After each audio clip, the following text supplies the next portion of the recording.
الحمد لله رب العالمين والصلاة والسلام على أشرف الأنبياء والمرسلين نبينا محمد وعلى آله وصحبه أجمعين. أعوذ بالله من الشيطان الرجيم. بسم الله الرحمن الرحيم. عن عبد الله بن مسعود رضي الله عنه قال قال رسول الله صلى الله عليه وسلم لا يحل دم امرئ مسلم إلا بإحدى ثلاث: الثيب الزاني والنفس بالنفس والتارك لدينه المفارق للجماعة. یہ الاربعون النووی امام نووی کی منتخب کردہ 40 احادیث، اس پر انہوں نے کتاب لکھی. اسی کتاب کا ہمارا درس چل رہا تھا. آج اس کتاب کی 14 نمبر کی حدیث ہے. راوی حدیث عبداللہ بن مسعود رضی اللہ عنہ ہے. وہ فرماتے ہیں کہ اللہ کے رسول صلی اللہ علیہ وسلم نے ارشاد فرمایا کہ جو کوئی بھی مسلمان اس بات کی گواہی دیتا ہو کہ اللہ تعالیٰ کے سوا کوئی معبود برحق نہیں اور میں اللہ کا رسول ہوں، یعنی جو کوئی مسلمان ہے جس کو مسلمان کہتے ہیں، جو اللہ کو ماننے والا اور اللہ کے رسول صلی اللہ علیہ وسلم کو ماننے والا ہے، اس کو مسلمان مانا جائے. اب جب یہ کلمہ پڑھ کر کے اسلام میں داخل ہو گیا تو اب وہ انسان محفوظ ہو گیا، مامون ہو گیا، اس کو امن حاصل ہو گئی. اب اس کو قتل نہیں کیا جائے گا، اس کو مارا نہیں جائے گا. لا یحل، یعنی کسی بھی مسلمان کے لیے جائز نہیں ہے کہ وہ کسی ایسے مسلمان کو قتل کرے یا جو کسی دوسرے مسلمان کو مارے، الا باحدی ثلاث، سوائے 3 میں سے کسی ایک کے. یعنی مسلمانوں کو قتل نہیں کیا جائے گا سوائے 3 قسم کے مسلمانوں کو. فرمائے سب سے پہلا مسلمان جس کو قتل کیا جائے، جو قتل کرنے کے لائق ہے، الثیب الزانی، وہ زانی جو شادی شدہ. الثیب یعنی شادی شدہ اور الزانی یعنی زنا کرنے والا. الثیب الزانی یعنی شادی شدہ زناکار. والنفس بالنفس، اور نفس کے بدلے نفس یعنی جان کے بدلے جان، یعنی اس کو بولتے ہیں قصاص. اس نے کسی مسلمان کو مارا تو اس کے قتل کرنے کی وجہ سے، مارنے کی وجہ سے اس کو بھی قتل کیا جائے. یہ دوسری صورت ہے قتل کو حلال کرنے کے لیے. تیسری چیز وَالتَّارِكُ لِدِينِهِ، جو اپنے دین کو، اسلام کو، شریعت کو چھوڑ دے، انکار کر دے، یعنی مرتد ہو جائے، جس کو ہم کہیں گے مرتد ہو جائے، اسلام سے پیٹھ پھیر لے. المفارق للجماعہ، یعنی انسان جب اسلام کو چھوڑ دیتا ہے، اسلام سے پیٹھ پھیر لیتا ہے، یعنی کہ وہ ایک مسلمانوں کی جماعت سے وہ الگ ہو گیا، اپنے آپ کو اس نے الگ کر لیا. تو اس بنیاد پہ یہ تیسری ریزن ہے، تیسری وجہ ہے جس سے کسی مسلمان کو قتل کیا جائے. لیکن یہاں سوال ایک پیدا ہوتا ہے کہ قتل کون کرے؟ کیا کوئی بھی اگر زانی، اگر شادی شدہ آدمی زناکار ہے، پتہ ہے، تو اس کو سزا کون دے، قتل کون کرے جو شریعت کا حکم ہے؟ والنفس بالنفس، کسی نے کسی کا قتل کیا ہے تو قتل کرنے والے کو کون بدلہ دے، کون قتل کرے؟ اور پھر جو دین کو چھوڑ دے، اسلام قبول کر کے پھر اسلام سے مکر جائے، پھر جائے، تو اس کو قتل کون کرے؟ تو اس چیز کو سمجھنا بہت ضروری ہے. عام طور پر یہ اسلامی اصول، یعنی اس کو کہتے ہیں اصول فقہ، اسلام کی بنیادی اصول، اس کو نہیں سمجھنے کی وجہ سے بہت سے لوگ کسی کو لعنتی قرار دے دیتے ہیں. فلاں آدمی نے ایسا کام کیا، اللہ کے نبی نے کہا کہ جو ایسا کام کرے اس پر لعنتی ہو، اس پر لعنت ہو. اب آدمی اسی حدیث کو بیس بنا کر کے اس کو ایسا کام کرنے والے کو لعنتی قرار دے دیتا ہے فوراً. اللہ کے نبی صلی اللہ علیہ وسلم نے کہیں فرمایا کہ جو آدمی ایسا کرے وہ کافر ہے۔ اب ایک مسلمان دوسرے مسلمان کو دیکھتا ہے کہ ایسا کر رہا ہے، لہٰذا وہ اس حدیث کو دیکھتے ہوئے وہ کہتا ہے کہ فلاں آدمی کافر ہو گیا، وہ کافر ہے۔ اللہ کے نبی صلی اللہ علیہ وسلم نے کہا کہ ایسا کام جو کرے اس کو قتل کر دو۔ اب آدمی اس حدیث کو دیکھتے ہوئے ویسا جو کام کرتا ہے اس کو فوراً قتل کر دیتا ہے، لہٰذا یہ چیز شریعت کے اصول کے خلاف ہے۔ بظاہر وہ حدیث کے مطابق کام کر رہا ہے، حدیث کے اگینسٹ نہیں کیا، وہ حدیث پہ عمل کر رہا ہے، ضرور حدیث پہ عمل کرنے کا شوق ہے، جذبہ ہے، حدیث سے محبت ہے، نبی سے محبت ہے، سب کچھ ہے۔ اسی محبت کی بنیاد پہ وہ کسی کو لعنتی بول دے رہا ہے، کسی کو کافر بول دیا، کسی کو قتل ہی کر دیا، اور سب کام وہ حدیث کے اکارڈنگ کر رہا ہے، حدیث کے خلاف نہیں کر رہا ہے۔ تو یہاں پر آدمی سمجھتا ہے ہم صحیح کر رہے ہیں، جبکہ وہ منہج سلف سے ہٹا ہوتا ہے، دین سے نکلا ہوتا ہے، اس کو دین کا اصول، اسلام کا اصول پتہ نہیں ہوتا ہے۔ لہٰذا یہاں پر جو بات بیان کی گئی کہ 3 آدمی کو قتل کیا جائے، تو قتل کون کرے؟ سب سے پہلی چیز کہ ہر انسان، ہر مسلمان کسی دوسرے مسلمان کو کسی بیس پہ، کسی بنیاد پہ یا کسی وجہ سے قتل نہیں کر سکتا۔ یہ کام کون کرے گا؟ حاکم وقت، حکومت یہ کام کرے گا۔ اگر وہ اسلامی ملک ہے تو اس معاملے کو عدالت میں پہنچایا جائے گا، اور وہاں کا جو حاکم ہے، فیصلہ کرنے والا یا کورٹ جو بھی، وہ لوگ اس فیصلے کو نافذ کریں گے مطلب اس کو پریکٹیکل عمل کر کے دکھلائیں گے کہ ہاں فلاں آدمی نے کسی کو قتل کیا، اس کو بھی قتل کیا جائے۔ لیکن اگر وہ کنٹری مسلمانوں کے انڈر میں نہیں ہے، مسلمان حکمراں نہیں ہیں، وہ قرآن سے فیصلہ نہیں کریں گے یا حدیث سے فیصلہ نہیں کریں گے، تو ایسی صورت میں بھی آپ جس کنٹری میں ہیں، جس ملک میں ہیں، اس کے کچھ شروط ہیں، عدالت ہے، کورٹ کچہری ہے، ان چیزوں کا سہارا لیا جائے گا۔ کیوں؟ اس بنیاد پہ کہ اگر کوئی انسان حدیث کے مطابق کسی کو قتل کرنا شروع کر دے تو فتنہ فساد برپا ہوگا۔ تو فتنہ فساد برپا کرنے سے بہتر یہ ہے کہ آدمی لیگلی کام کرے، تاکہ جو بھی فتنہ فساد ہونے والا ہو وہ پہلے سے بند ہو جائے، رک جائے۔ فتنہ کو بند کرنے کے لیے آدمی یہ تمام راستے اختیار کرتا ہے۔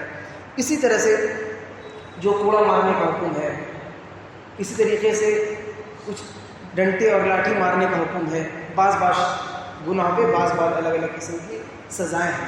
تو یہ تمام چیزیں کوئی جماعت کے یا کوئی انسٹیٹیوٹ کے یا کوئی کلب کے کچھ لوگ ہوں، وہ لوگ سوچے کہ ہم لوگ اپنا چلو اس علاقے میں ہم لوگ اپنا شریعت کا نافذ کریں گے، ہم میں سے جو کوئی بھی یہ کرے گا اس کو ہم قتل کر دیں گے، جو کوئی ایسا کرے گا اس کو ایسا کریں گے، گرچہ وہ ہندوستان میں رہتا ہو یا غیر اسلامی ملک میں رہتا ہو، تو ایسا اس کے لیے کرنا جائز نہیں ہے۔ یہ فتنہ کا بہت بڑا ایک جال ہے۔ اس لیے ہمیں ان چیزوں پہ غور و فکر کرنا چاہیے اور صحیح سمجھ بوجھ کے ساتھ اس کو عمل کرنا چاہیے۔ صرف حدیث پڑھ لینا کافی نہیں ہے، بلکہ ڈیپ نالج، ایک دم گہرائی، باریکی اس کے اندر کیا ہے، اس کو جاننے کے بعد آدمی عمل کر سکتا ہے۔ اور ایک چیز کہ اگر کوئی انسان یہ کہتا ہے کہ ارے بھائی ہم ہندوستان میں اگر کورٹ کچہری دوڑیں گے، کورٹ میں جائیں گے، تو پھر وہی معاملہ ہو سکتا ہے، سچ کو جھوٹ، جھوٹ کو سچ ہو، اور پھر ہو سکتا ہے کہ معاملہ ٹلتے اتنا وقت لمبا چلا جائے کہ انصاف نہ مل پائے۔ تو ایسی صورت میں ہمیں اور آپ کو صبر کرنا ہے اور یہ یقین رکھنا ہے، امید رکھنا ہے کہ اللہ تعالیٰ کے یہاں انصاف ہونے والا ہے۔ قیامت کا دن انصاف کے لیے فکس ہے، رکھا گیا ہے، اس میں کوئی کسی کے حق میں ناانصافی نہیں ہوگی۔ تو صبر کرتے ہوئے اس دن پہ اللہ تعالیٰ پہ بھروسہ کرتے ہوئے اس معاملے کو چھوڑ دے، اللہ تعالیٰ اس سے نپٹ لیں گے۔ اسی طریقے سے دوسری قسم یہ ہے فیصلہ کرنے کا، مثال کے طور پر جو نبی صلی اللہ علیہ وسلم کا انکار کیا یا پھر اپنے آپ کو نبی ہونے کا دعویٰ کیا، مرزا غلام محمد قادیانی جو ختم نبوت کا انکار کیا اور کہا کہ میں نبی ہوں، لہٰذا جو اپنے آپ کو نبی ہونے کا اعلان کرے اس کی سزا کیا ہے؟ قتل۔ اس کو قتل کیا جائے، وہ اسلام سے نکل گیا، دین سے نکل گیا، اسلام کا انکار کر دیا. تو کیا ایسی صورت میں ہندوستان اور پاکستان کے علماء، جو ہندوستان کے علماء فتویٰ دیے تھے، کیا علماء نے اس کو قتل کیا؟ نہیں. وہ حکم لگائے کہ جو آدمی ایسا ایسا کرے وہ کافر ہوگا، اور اس صورت میں مرزا غلام محمد قادیانی کافر ہو گیا. سب کا متفقہ فیصلہ کسی اسپیسیفک آدمی، خاص اسپیشل آدمی کی طرف نشانہ کرتے ہوئے، ہاں وہ آدمی کافر ہو گیا. اب کافر ہو گیا تو کیا کرنا چاہیے؟ قتل کر دینا چاہیے. لیکن کافر ہونے تک کا فتویٰ دیے لیکن قتل نہیں کیے، کیونکہ قتل کرنا کسی عالم کا یا کسی علماء کی کمیٹی کا کام نہیں ہے، یا علماء کی جماعت کا کام نہیں ہے. علماء کی جماعت بیٹھ کر کے یہ مشورہ کر سکتے ہیں کہ ہاں یہ آدمی ایسا ایسا کیا تو اس پر کیا فتویٰ لگے گا، کافر ہوگا کہ منافق ہوگا، کیا ہوگا. لیکن اگر ایسا ہوا تو قتل کیا جائے گا، یہ علماء نہیں کر سکتے. یہ صرف فتویٰ لگا سکتے ہیں. کس بنیاد پہ؟ اس لیے کہ یہ غیر اسلامی ملک ہے، یہ اسلامی کنٹری نہیں ہے.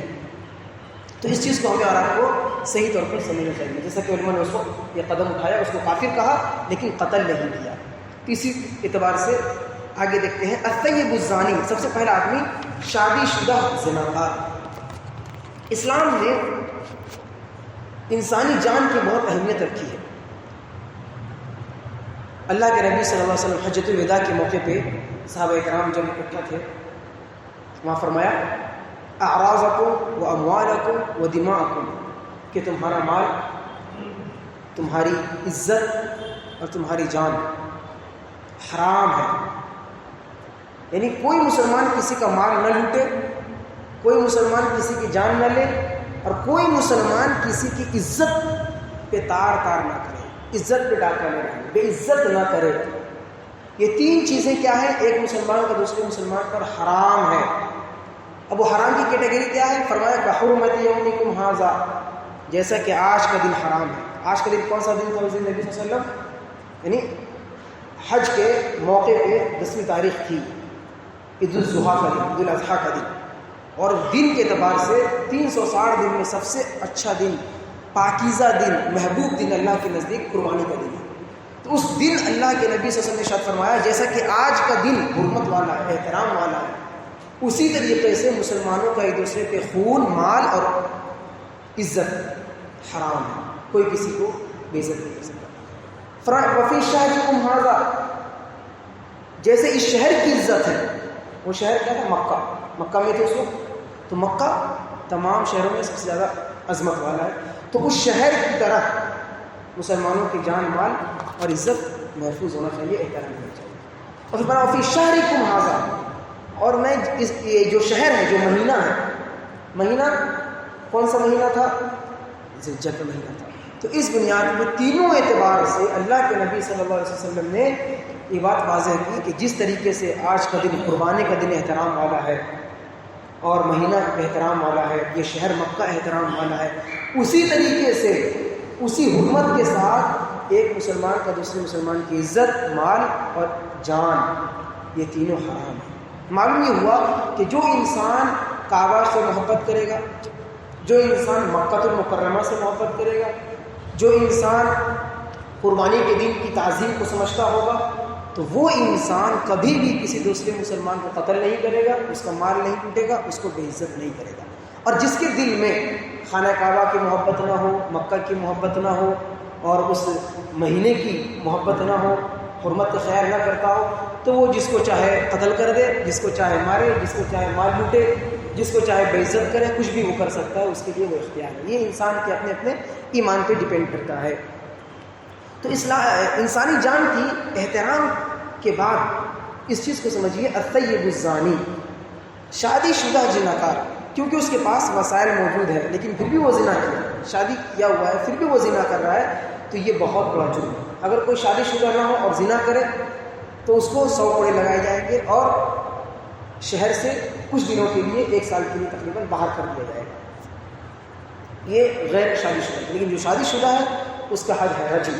رجم کہتے ہیں، رجم کا معنی ہوتا ہے کہ کسی انسان کو زنا کرنے کی وجہ سے زمین کھودا جائے اور کمر تک اس کو زمین میں داخل کر دیا جائے اور پھر سر سے لے کر کے کمر تک میں اس کو پتھر سے مارا جائے، پتھر سے اتنا مارا جائے کہ اس کی موت واقع ہو جائے. اس کو بولتے ہیں رجم. ابراہیم علیہ السلام جب اپنے والد محترم کو سمجھائے، دین کی دعوت دی ہے، وہ نہیں مانے، تو ابراہیم علیہ السلام کے جو ابو تھے، والد صاحب تھے، انہوں نے کیا کہا؟ لَأَرْجُمَنَّكَ وَاهْجُرْنِي مَلِيًّا، اگر تو باز نہیں آیا اپنے دین سے، اپنے توحید سے، لَأَرْجُمَنَّكَ، تو میں تجھے پتھر سے ماروں گا. تو وہاں بھی پتھر سے مارنے کے لیے اللہ تعالیٰ نے کیا ورڈ استعمال کیا؟ ارجمنک. اسی سے بنا ہے رجم. رجم ارجمنک، یعنی کہ اس کو پتھر سے مار مار کے ہلاک کر دیا جائے، موت کے گھاٹ اتار دیا جائے، اسی کو کہتے ہیں رجم. اب یہاں پر ایک اور چیز ہے کہ شریعت نے تمام چیزوں میں گواہ رکھے ہیں. آپ لکھا پڑھی کر لیں، کسی سے قرضہ لیے ہیں اس میں لکھ لیں، اور دو آدمی گواہ بنا لیں کہ بھائی فلاں فلاں آدمی سے میں نے قرضہ لیا ہے، اتنے دن کے لیے لیا ہے، میں اس کو لوٹا دوں، اتنا روپیہ لیا ہے، اور اس بات پہ دو آدمی آپ کو گواہ رہے، تاکہ آپ کے انتقال کے بعد بھی آپ کے بچے یا آپ کے رشتہ دار اس کو پورا کر سکیں، سب کو علم رہے، کم سے کم دو آدمی کو معلوم ہو. اسی طریقے سے چاند دیکھنے کے بارے میں ایک آدمی کو اگر خبر دے دیتا ہے تو اس کی بات مانی جائے گی اور لوگ افطار کر لیں گے اور عید منا لیں گے. بہت ساری چیزوں میں شریعت نے ہر جگہ دو گواہ منتخب کیے، دو گواہ لاؤ. لیکن زنا کے لیے، کیونکہ عزت کی بات ہے، زنا کے لیے اللہ رب العالمین نے جو اصول رکھے ہیں وہ 4 گواہ چاہیے. 4 گواہ چاہیے کسی پہ زنا کا الزام لگانے کے لیے. وہ 4 گواہ یعنی 4 آدمی، ایک جو دیکھ رہا ہے وہ، اس کے علاوہ وہ گواہ، وہ تو بول رہا ہے نا دیکھ کر کے، وہ جو بول رہا ہے اس کی بات کو یقیناً جاننے کے لیے، سزا دلانے کے لیے 4 الگ سے گواہ چاہیے.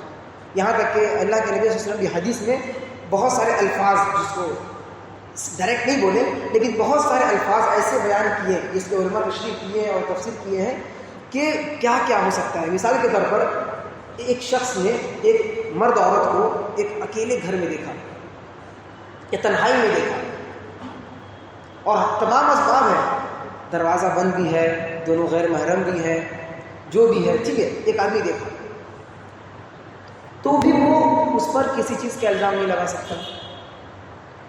دوسری چیز، ایک مرد دوسرے مرد کے اوپر لیٹا ہوا دیکھا کہ لیٹا ہے، سویا ہے دونوں، پھر بھی وہ اس پر زنا کا الزام نہیں لگا سکتا.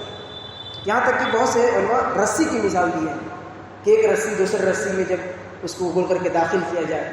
یہاں تک کہ کوئی انسان کسی آدمی کو زنا کرتے ہوئے بھی دیکھا ہے، اور زنا کرنے کی جو خاص عضو ہے جس سے آدمی زنا کرتا ہے، پرائیویٹ پارٹ، دونوں پرائیویٹ پارٹ ملتے ہوں، یہ دیکھا ہو، اور یہ دیکھنے کے بعد 4 آدمی کو بلا کر کے دکھلوا دے، تب اس کا زنا مانا جائے گا، اس کی گواہی قبول ہوگی.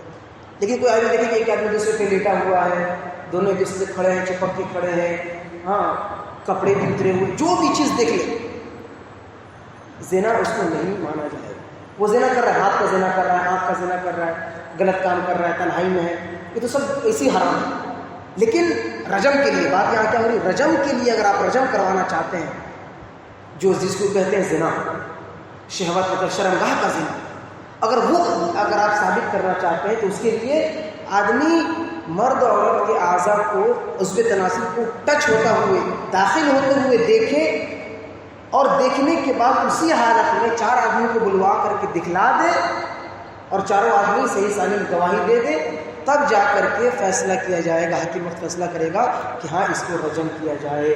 اگر 3 آدمی کو دکھلا دیتا ہے، اب ایک انسان سوچتا ہے کہ کسی غیرت کی بات ہے، مطلب بہت شرمندگی کی بات ہے کہ ایک آدمی اپنی بیوی کو کسی جرم میں پکڑ لے، کسی غیر مرد کے ساتھ پکڑ لے، اور پھر بھی وہ اپنی بات ثابت نہیں کر پا رہا، کیونکہ کوئی دیکھا نہیں.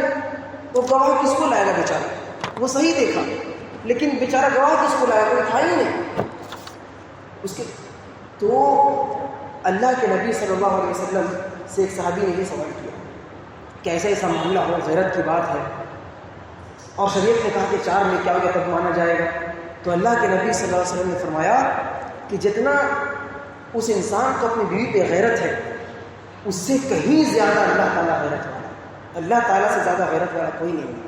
لیکن پھر بھی چونکہ انسان کی جان کی بھی بات ہے, عزت کی بھی بات ہے, تو جان و عزت کا اسلام میں اتنا زیادہ قیمت ہے, اتنا زیادہ احترام ہے کہ زنا کے معاملے میں 4 گواہ لانے کو کہہ دیا گیا.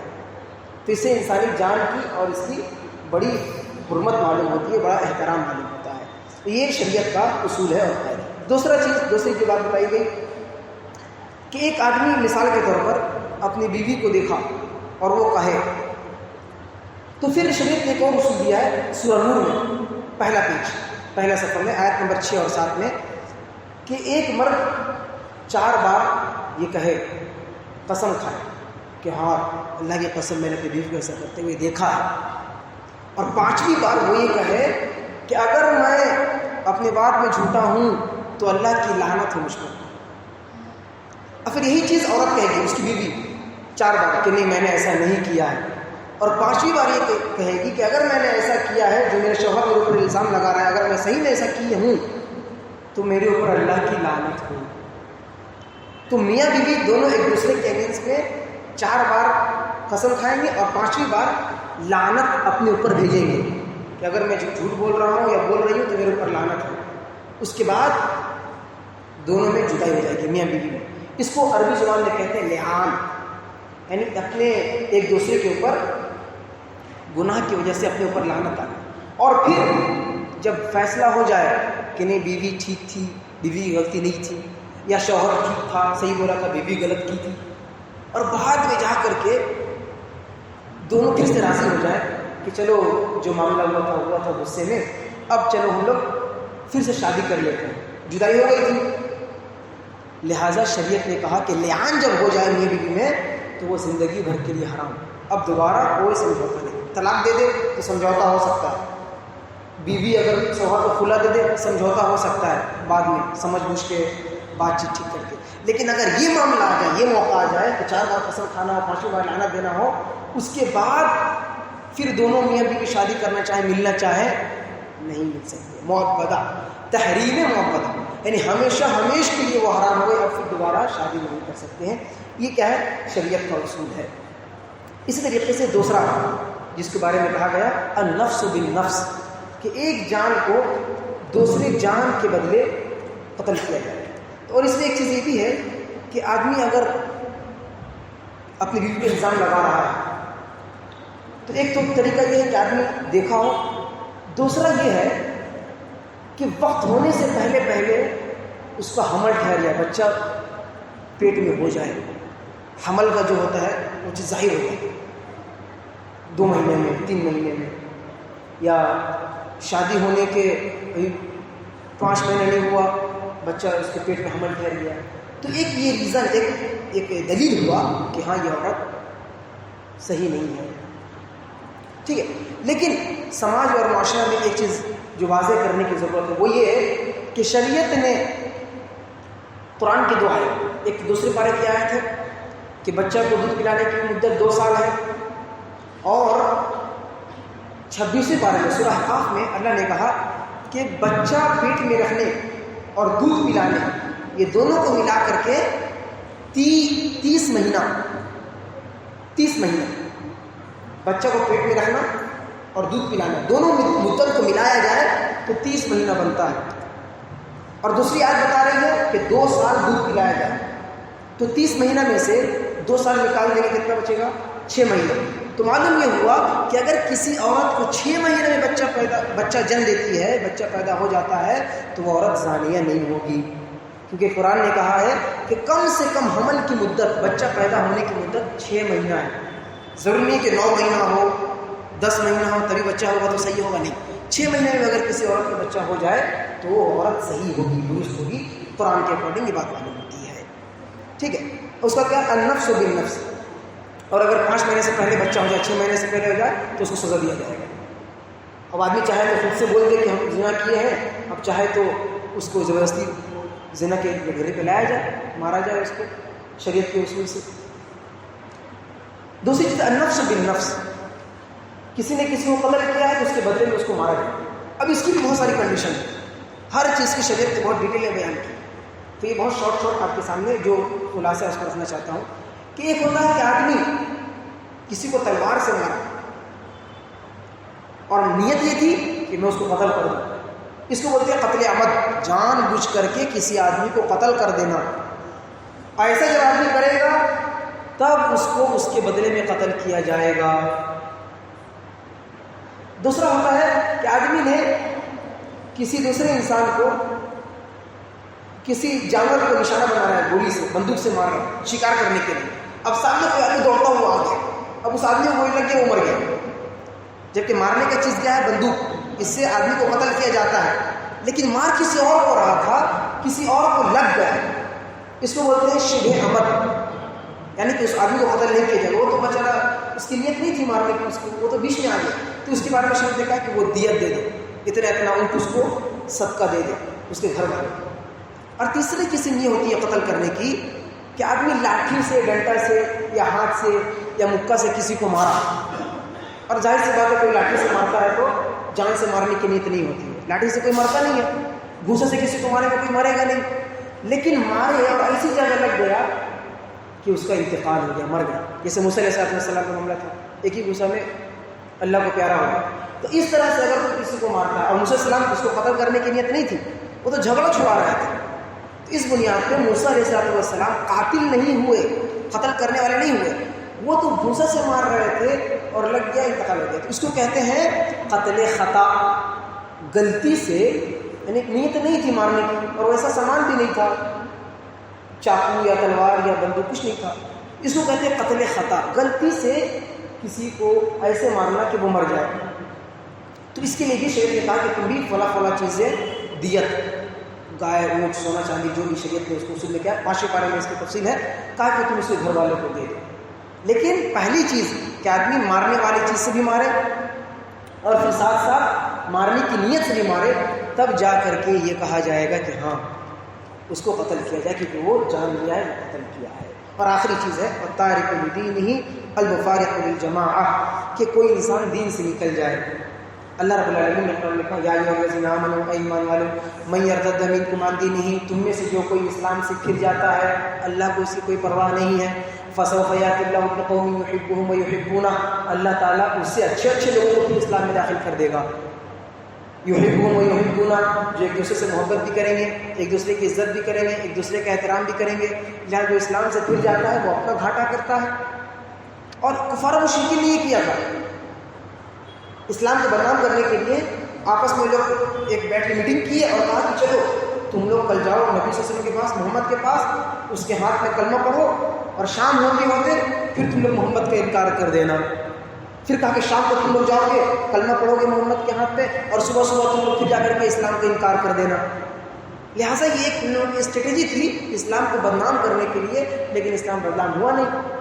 تو اللہ تعالیٰ نے کہا کہ اگر کوئی ایسا کرتا ہے, مرتد ہوتا ہے, اسلام سے نکل جاتا ہے, اللہ کا کوئی نقصان نہیں. اللہ تعالیٰ اپنا دین کا کام کرانے کے لیے بہت سے لوگوں کو واپس لے کر کے آ جاتے ہیں.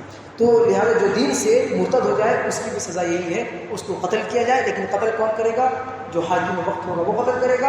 اور ہندوستان میں اگر کوئی ایسا کرتا ہے تو ہم لوگ کچھ نہیں کر سکتے, اس کا معاملہ اللہ تعالیٰ پر ہے, اس کا معاملہ اللہ تعالیٰ پر ہے.